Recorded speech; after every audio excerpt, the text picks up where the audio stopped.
So, what is basically gravitation? What is gravitational force? We are going to discuss each and everything. Okay. So, first of all, what is gravitation? Generally, gravitation is a phenomena, okay, which explains the concept of gravitational force. Okay. You may be knowing the stories of Newton. Okay. न्यूटनची stories बरेच तुम्ही ऐकले असेल की एखादा Apple सफरचंद किंवा झाडावरून खाली पडला तर तो न्यूटन विचार करत बसला होता की इकडे खालीच का गडे पडला, स्पेसमध्ये का बरं गेलं नाही किंवा दुसऱ्या डायरेक्शनमध्ये का गेलं नाही, why this apple is coming towards the earth. Okay, what is the reason behind it. Okay, further he came to the conclusion that there is a force called as gravitational force which is attracting the object towards the earth. Okay, there is some acceleration due to gravity, that is g, okay, which is accelerating all the objects towards the earth. Okay, so we are going to answer all these questions in this chapter.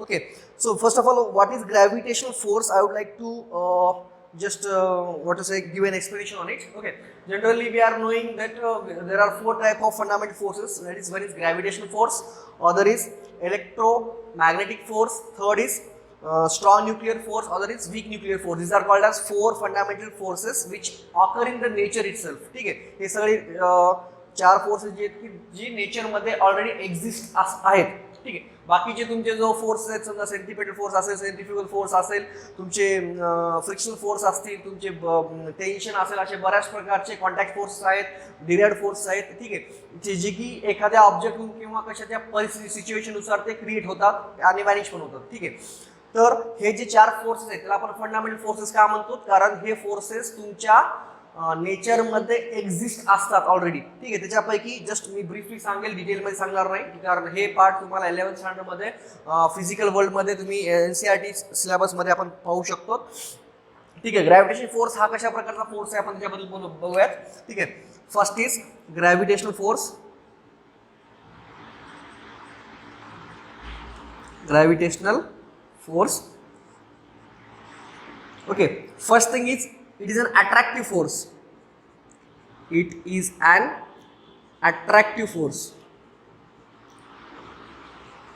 म्हणजेच काय हो, हा फक्त force attract करणार आहे, repulsion करणार नाही. जसं इलेक्ट्रोमॅग्नेटिक फोर्स असेल तुमचा. ठीक आहे, इलेक्ट्रोमॅग्नेटिक फोर्स काय करतो, दोन लाईक चार्जेस असतील किंवा इलेक्ट्रोस्टॅटिक फोर्स काय करतो, जे लाईक चार्जेस असतील, ठीक आहे, ते रिपेल करतात, जे अनलाईक चार्ज असतात ते अट्रॅक्ट करतात. हा तसा फोर्स नाही, हा फक्त अट्रॅक्शन करणं माहिती आहे, रिपल्शन करणं नाही माहिती. ठीक आहे, दुसरा it forms an action reaction pair. ठीक आहे, ऍक्शन रिएक्शन पेअर म्हणजे काय हो,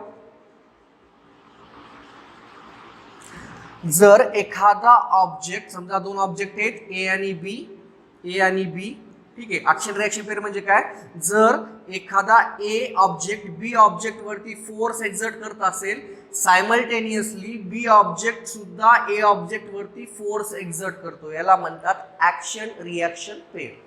ठीक आहे, तर ग्रॅव्हिटेशन फोर्स काय म्हणजे, ग्रॅव्हिटेशन फोर्स ए जर बी वरती एक्झर्ट करत असेल तर बी सुद्धा ए वरती तेवढ्याच प्रमाणातला फोर्स एक्झर्ट करतो. ठीक आहे, याला म्हणतात ऍक्शन रिएक्शन पेअर. नेक्स्ट, याची रेंज काय म्हणजे हा फोर्स कुठपर्यंत लागू पडतो, म्हणजे कुठपर्यंत अट्रॅक्ट होतो ऑब्जेक्ट्स. ठीक आहे, तर याची रेंज जनरली इन्फिनिटी आहे. The range is infinity.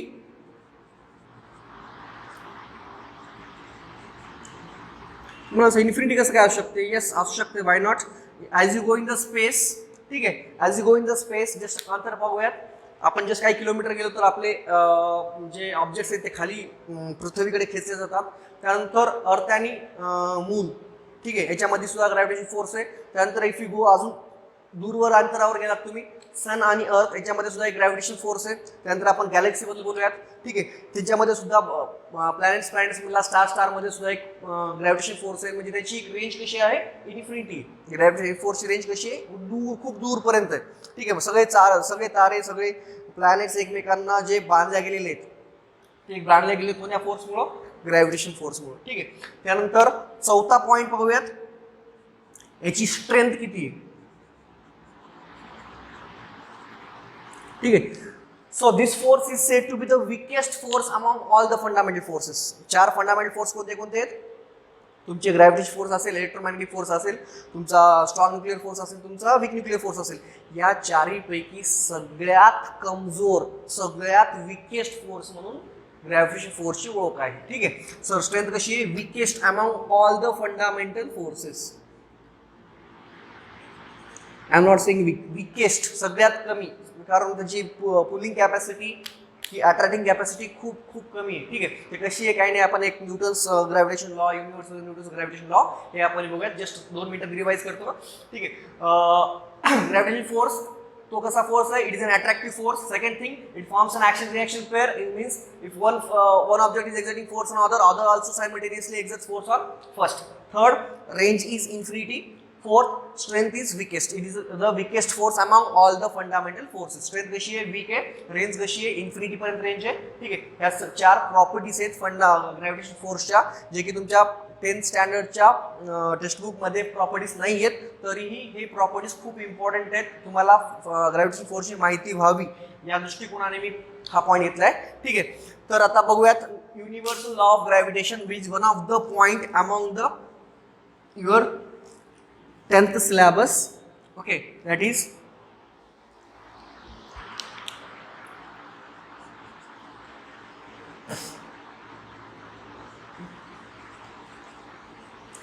Newton's law of gravitation.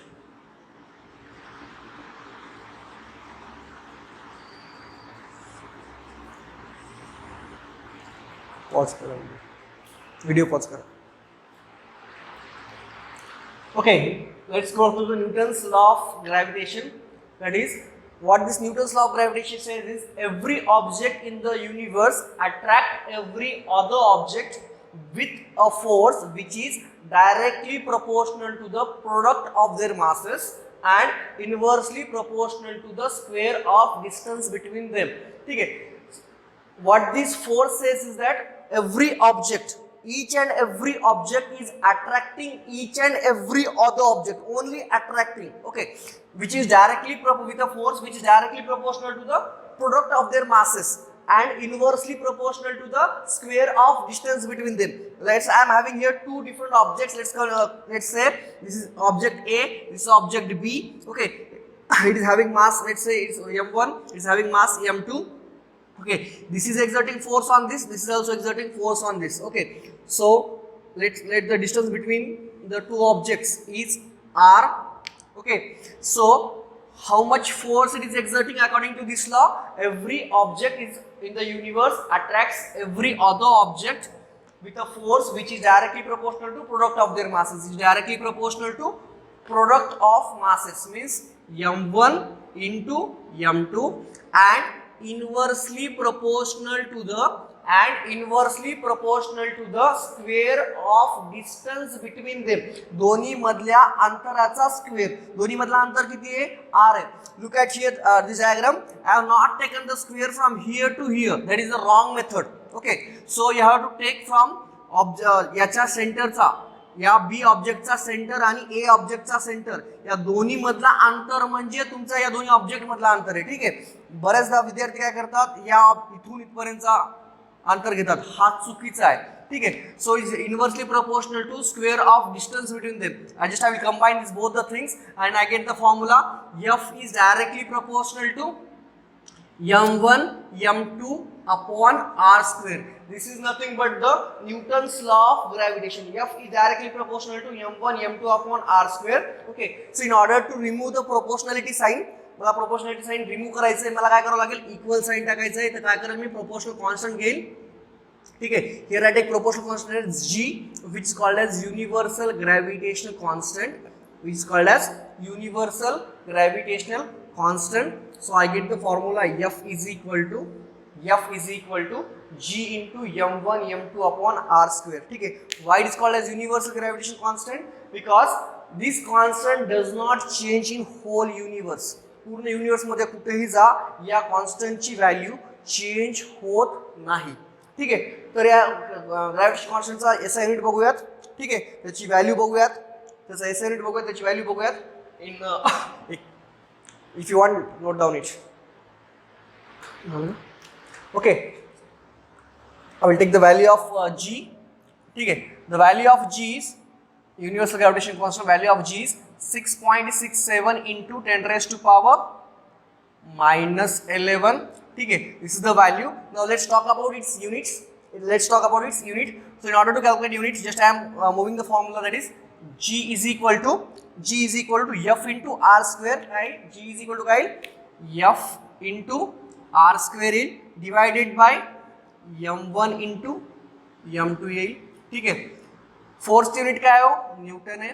r म्हणजे रेडियस. ठीक आहे. r म्हणजे काय radius in the sense distance between. Distance unit काय मीटर. मीटरचा स्क्वेअर डिवाइडेड बाय हे काय kg into kg kg square. Hence the SI unit of universal gravitation constant is Newton meter square per kg square. So I am writing this unit here as Newton meter square per kg square. ठीक है. So the universal gravitation constant value 6.67 into 10 raised to power minus 11 and the SI unit is Newton meter square per kg square. Okay. So after learning this law, you may be confused that a question may arise in your mind, that is every object is attracting every other object, okay, with some force, and you are saying that there is an action reaction pair. Okay, a question may arise in your mind that why instead of apple is accelerated towards the earth. Okay, why not earth is accelerating towards the apple?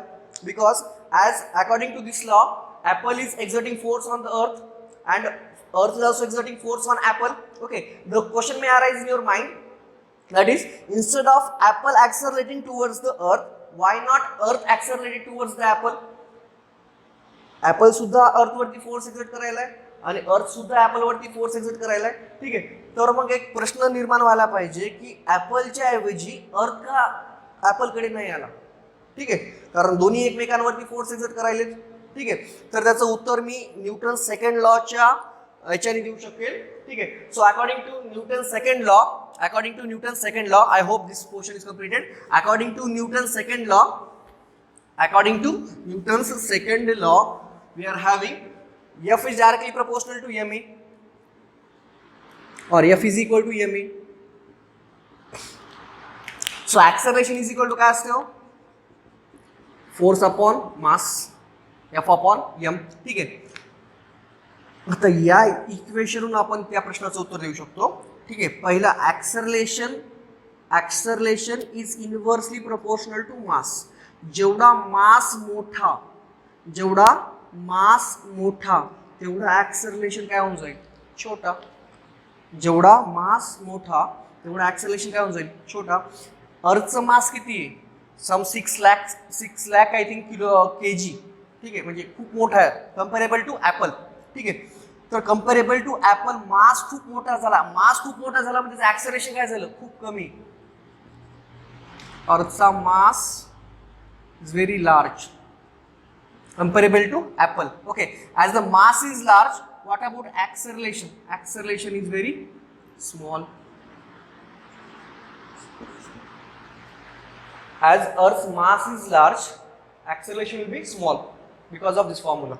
Okay, so as acceleration is very very small, okay, it will not accelerate towards the apple. Now let's go to the apple. Okay, so apple mass is very small